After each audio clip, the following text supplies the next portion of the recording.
you already have a job and you're thinking about getting a job in real estate or starting a career in real estate, go for it.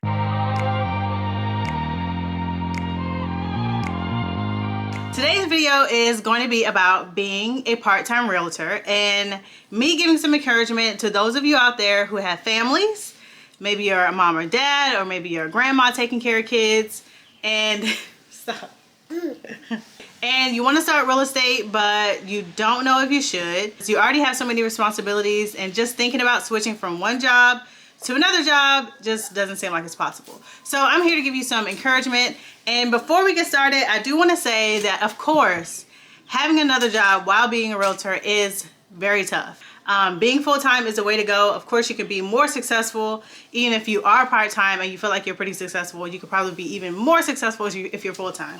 Being part-time, and I say part-time, my broker calls it dual career, and that's pretty much what it is, because full-time means you're doing real estate part-time, and real estate is really not part-time. You could do any real estate any time of the day, besides just weekends and evenings, depending on, you know, your job. And you may also hear my kids in the background right now. Yeah, so I just want to give you guys a little bit of encouragement. So most of the time, part-time agents they're newly licensed in the business. They probably don't have a lot of clients. Maybe they may know some family or some friends who are looking to try and move, but other than that, they probably don't have a big SOI to contact from or to pull from. Once you get a client, you're focusing all your time on that client. Everything you've learned, everything you've studied for, everything you've experienced, you're shadowing, everything, that first client, those first few clients, they're gonna get all of your attention. This is the perfect market to learn for. It's a seller's market, but this is the perfect market to learn how to negotiate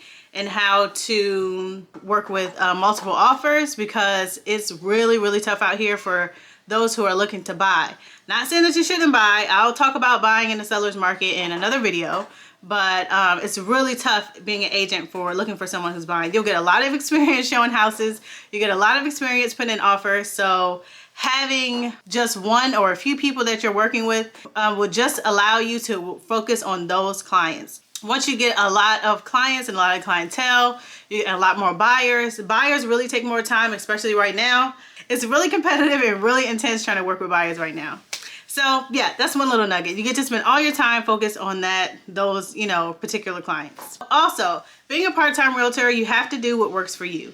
Think about how much money you make in your current job, and think about how many houses, how many homes you would have to sell, or how many transactions you would have to do on average. In our market, it's about $300,000, $350,000 is the average home price in Maryland. So think about how many homes you would have to sell to at least make what you're making now.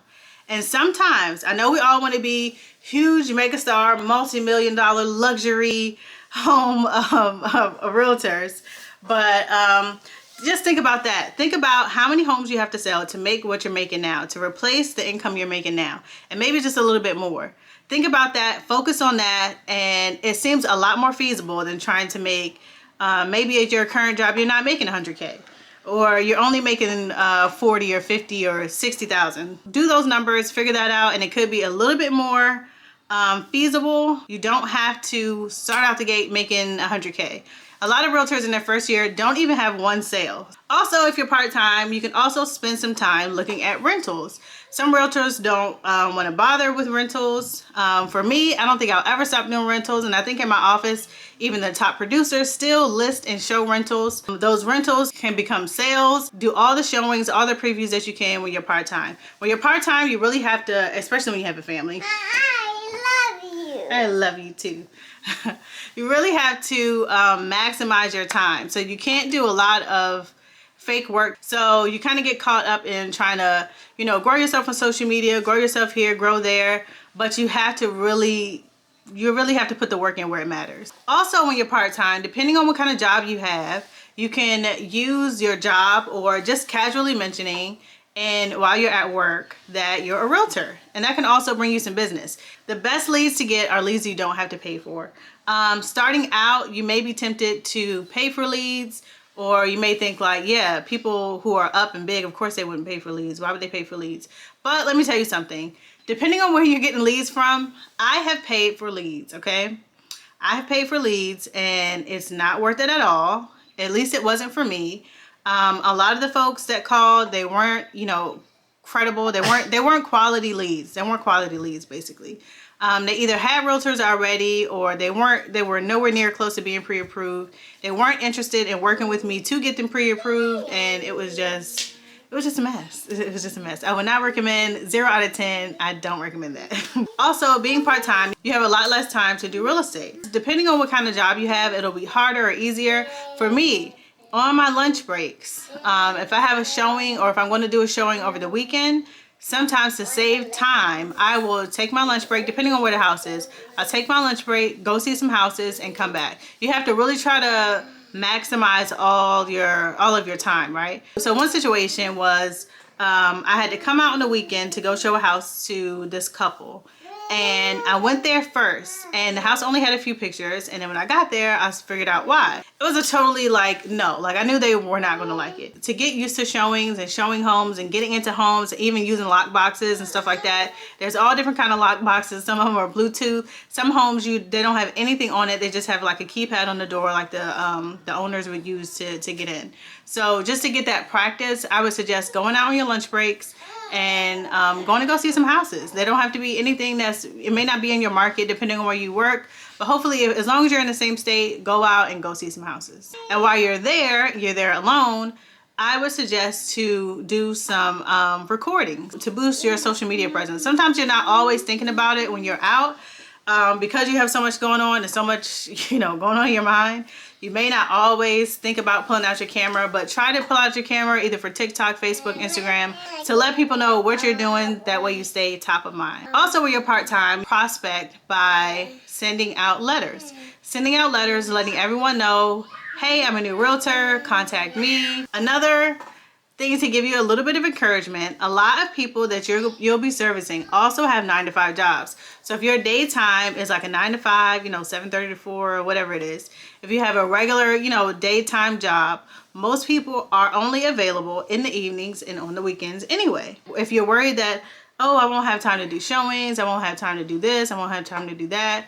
So a lot of times people are only available anyway on the evenings and on the weekends. Just keep that in mind when you're first starting out and you're part-time. You may have a little more time to do showings than you think. Also, depending on what you're getting in real estate for, some people get in real estate just so they can have their license, just so they can get their feet wet. They're not trying to get in and run out the gate and try to be $1 million realtor, right? So I know some people who love their day job. Some people are teachers. Some people are, have their own businesses, and sometimes real estate fits into that business. So some people don't have intentions on trying to be this big all-star, realtor. They want real estate to be their part-time job and not their full-time job. Also, while you're part-time, save your money. Anything you make from real estate, save it.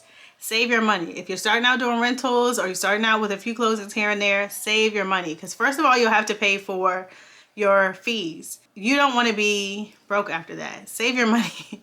Save your money, save as much as you can. So when you're ready to make that break and your day job is you're just fed up with it, then you quit and you have something to fall back on. You'll be able to pay your real estate fees, and you'll really be able to hunker down and get the money that you feel like you were missing out on because you're part-time. You can still be successful.